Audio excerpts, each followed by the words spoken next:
Hey guys, welcome back to the new blog. भाई सुबह सुबह उठते ही भाई आज फ्री होके भाई पार्सल आ चुका है।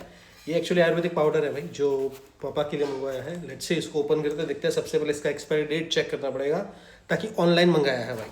सो सबसे पहले वो चेक कर लेते हैं भाई।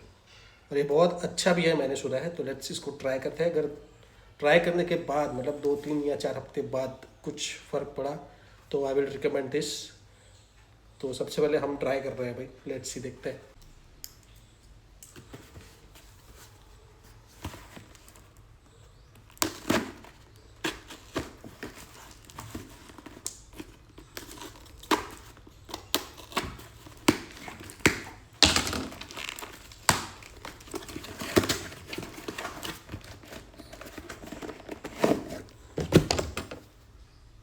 अच्छा, तो ये मम्मी के लिए मंगवाया था भाई, वो आ चुका है। पापा के लिए जो मंगवाया था वो नहीं है। So it's from nature more. Let's see भाई, इसका सबसे पहले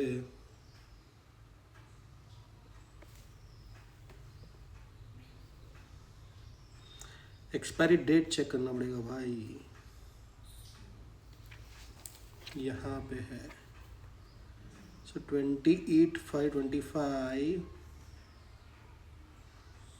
सो भाई 1 साल के बाद है। 1 साल नहीं, 1.5 साल के बाद है भाई। मतलब 26 में 11वें महीने में है, मतलब एंड में। सो 1.5 साल है। ये तो ख़त्म हो जाएगा भाई, 1 आध महीने में तो ये ख़त्म भी हो जाएगा। So no added sugar content है इसमें, नेचुरली अकरिंग है। सो लेट्स सी भाई, इसको ट्राई करते हैं। मैंने सुना बहुत है, तो मतलब लड़कियों के लिए लगाता है, लड़कों के लिए लगाता है। तो ये मम्मी के लिए भी मंगवाया था। तो अभी 1 महीना ट्राई करेंगे इसको, जब तक चलेगा। उसके बाद देखते हैं कितना फ़र्क आता है, मतलब कुछ हेल्थ में। तो लेट्स सी। सो भाई आज भी गधे ही गधे दिख रहे हैं यहाँ पे। इतने सारे गधे आज भी दिख रहे हैं भाई। कल भी दिखे थे, आज भी दिख रहे हैं। पता नहीं इतने गधे क्यों मुझे दिख रहे हैं। मुझे लगता है कि शायद मुझे गधों पे कुछ बोलने के लिए विवश कर रहे हैं ये लोग। तो क्या ही कह सकते हैं भाई, गधों के बारे में तो क्या ही कह सकते हैं, ठीक है ना। कि मतलब गधे तो गधे हैं भाई। गधों की बात ही अलग है। हम जब गांव में होते थे, कहीं जा रहे होते थे गाड़ी में, और रोड पर जब कहीं गधे घूमते थे ना, ऐसे बीच में आ जाते, तो गाड़ी स्लो हो जाती थी या रुक जाती थी भाई।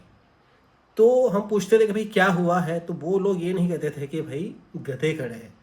वो लोग क्या कहते थे पता है? नेताजी सवारी पे निकले। गजब बेइज्जती है।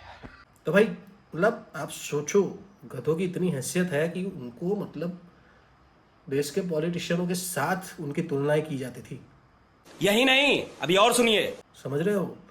ये होती है गधों की वैल्यू। तुम यार किसी को भी गधा बोल देते हो है। 2025 चल रहा है भाई साहब। 2025 में इंसान चांद पर जाने की मतलब पहुंच भी चुका है। वहां पे कॉलोनी बनाने की तैयारी कर रहा है, ठीक है। आर्टिफिशियल इंटेलिजेंस एआई जो है वो इंसान से ज़्यादा तमीज़ में बातें करता है। और गधे अभी भी ट्रेंड में है, लेकिन गधे आज भी ट्रेंड में है, वो भी बिना ट्विटर के। अब गधा एक सिर्फ जानवर नहीं है भाई, गधा विचारधारा बन चुका है। समझ रहे हो? जैसे नेता, अब बोले कि भाई नेता को क्यों बोलता है, तो भाई नेता जैसे वादे करता था पहले इलेक्शन के पहले, फिर भूल जाता था है, और उस जनता जब जेल लेती थी। यही गुण होता है गधे में। अब क्या है ना कि गधा का हो तो अपमान है, नेता का हो तो प्रचार हो जाता है, ठीक है। अब हम समझ लेंगे भाई 2025 चल रहा है, डिजिटल इंडिया चल रहा है भाई। डिजिटल इंडिया में भी गधे हैं, स्मार्टफोन लेके घूमते हैं, ब्रेन डेड हो चुके हैं, लेकिन इंस्टा पे एक्टिव है। चैट जीपीटी से पूछते हैं भाई कि इन्फ्लुएंसर कैसे बना जाता है, और फिर पीछे घूम के 4 ठुमके लगा के 4 मिलियन फॉलोअर हड़प लेते हैं, है ना। तो भाई ये है, राजनीति के गधे अलग है। हर चुनाव में गधा अपना योगदान देता है, ठीक है। कभी पोस्टर होकर, कभी नारे सुनाकर, है ना, और कभी कभी वोट देकर भी। उसे पता है कि सरकारें आएगी जाएगी, लेकिन उसकी मेहनत की कीमत वही की वही रहेगी, है। एक थपकी और थोड़ी सी घास, ठीक है। इससे भी बढ़िया होते हैं भाई ऑफिस वाले गधे। ऑफिस वाले गधे, हर ऑफिस में एक गधा होता है जो सबसे ज़्यादा काम करता है, ठीक है, और सैलरी कम पाता है। और प्रमोशनल के नाम पे भाई सालों से वफादार हो ये सुन लेता है, और फिर बस अपने काम पे लग जाता है। और प्रेजेंटेशन के नाम पे एक्सेल खोल के दिखा देता है। तो यही है भाई। तो गधों का जो है वो ट्रेंड चल रहा है आजकल। गधों का अपग्रेडेड वर्जन भी हो सकता है, समझ रहे हो? गधों का अपग्रेडेड वर्जन भी है, तो 2025 से गधा भी ईवी चलाएगा ना भाई। पेट्रोल महंगा है, तो अब वो क्या करेगा? ईवी चलाएगा। वो अपनी पीठ पर भाई माल सामान लेके नहीं जाता है, पावर बैंक लटका कर जाता है। समझ रहे हो? तो निष्कर्ष ये है कि गधे बदल गए हैं, इंसान गधे हो गए, और असली गधे शर्मिंदा है कि उन्हें कभी कुछ गलत किया हो। और इस दौर में अगर वो आपका कोई होगा, आपको कोई गधा कहे तो बुरा मत मानिए। हो सकता है कि वो आपकी मेहनत, सहनशीलता और वफादारी की तारीफ कर रहा हूँ, अनजाने में ही सही लेकिन कर रहा हूँ। तो भाई गधों पे तो ना मतलब पूरी की पूरी पुस्तक लिखी जा सकती है अगर आप सोचे तो ये जितने भी बड़े बड़े कवि हैं, मैं तो सोच रहा हूँ भाई उनको लिखना चाहिए। सो गाइज आज जा रहे हैं भाई वो संगीत संध्या में, मतलब वो महफिल में ऐसे बैठते हैं भाई, वो लोग ऐसे ही प्रैक्टिस करता है, बैठते हैं, बच्चे सीखने आते हैं उनके पास। वो जो गुलाब उस्ताद जी है उनके पास सीखने आते हैं बच्चे, तो बैठते हैं, मतलब थोड़े बहुत भजन हो जाते हैं भाई, गज़लें वज़लें सुन लेते हैं। तो भाई थोड़ी सी छोटी सी महफिल हो जाती है तो मज़ा आता है। तो आज भी जाएंगे थोड़ी देर के लिए, देखते हैं फिर वहाँ जाके क्या होता है। क्योंकि ये तो ना फिर एक बार तो ये ऐसी चीज़ है कि आप डिपेंड है, अगर उसमें मूड बन गया तो फिर आप गए हो 1 घंटे के लिए, लेकिन आप 3 घंटे 4 घंटे से पहले नहीं आओगे। तो लेट्स सी भाई, आज चलते हैं रात को और देखते हैं थोड़ा बहुत कि क्या है।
सो गाइज भजन संध्या में बहुत मजा आया भाई, छोटे से संगीत संध्या बोल सकते हैं, क्योंकि भजन भी थे, गजलें भी थी, कवाली भी थी, सब कुछ भाई सुने थे।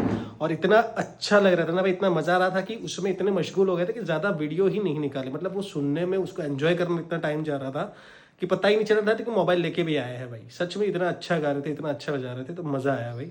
और कल भजन संध्या भी रखी है बड़ी वाली मंदिर में, वही लोग आने वाले हैं, यही लोग। तो मजा आएगा भाई, कल के भी थोड़ा बहुत ब्लॉग में मैं दिखाऊंगा। संगीत का तो भाई अपने को वैसे भी शौक है, तो अपने को ऐसी जगह पे मज़ा आता है। तो लेट्स सी भाई, इस ब्लॉग को यही करते हैं समाप्त, और मिलते हैं आपको कल नए ब्लॉग में। तब तक के लिए हर हर महादेव।